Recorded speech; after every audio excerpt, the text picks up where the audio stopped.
হাদিসটি পরে খুশিতে কান্না চলে আসলো। হযরত মুহাম্মদ সাল্লাল্লাহু আলাইহি সাল্লামের ইন্তেকালে বেলাল রাদিয়াল্লাহু তাআলা আনহু প্রায় পাগলের মতো হয়ে গেলেন। তিনি ব্যাগ গুছিয়ে চলে যাচ্ছেন। সাহাবীরা তাকে এই বিষয়ে জিজ্ঞাসা করলে তিনি বলেন যে দেশে মহানবী সাল্লাল্লাহু আলাইহি সাল্লাম নেই, আমি সেখানে থাকবো না। এরপর তিনি মদিনা ছেড়ে দামেস্কে চলে যান।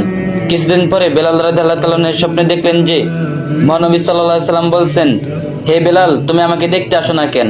এই স্বপ্ন দেখে তিনি মহানবী সাল্লাল্লাহু আলাইহি সাল্লামের রওজা মোবারক দেখতে মদিনার উদ্দেশ্যে রওনা হন।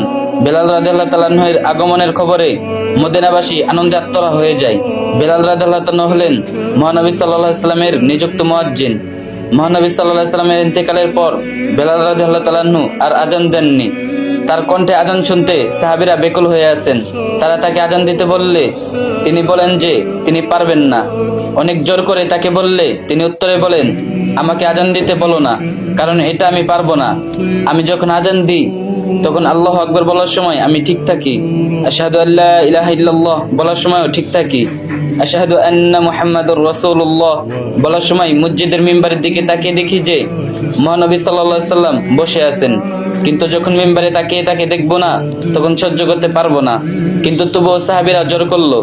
অবশেষে হাসান ও হুসেন রাদিয়াল্লাহু তাআলা আনহু এসে তাকে জোর করলে তিনি রাজি হন। তার আজান শুনে সকল সাহাবীর চোখে পানি এসে যায়। কিন্তু আজানের মাঝেই বিলাল রাদিয়াল্লাহু তাআলা আনহু বেহুশ হয়ে পড়ে যান। তাকে সকলেই ধরে নিয়ে যান।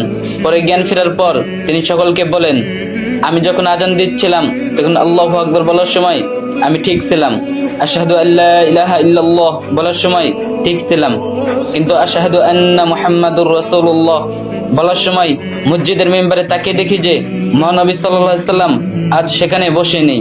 এর দৃশ্য আমি সহ্য করতে পারলাম না, তাই জ্ঞান হারিয়ে পড়ে গেলাম। আর ভিডিওটি একটা শেয়ার করে দিন। আর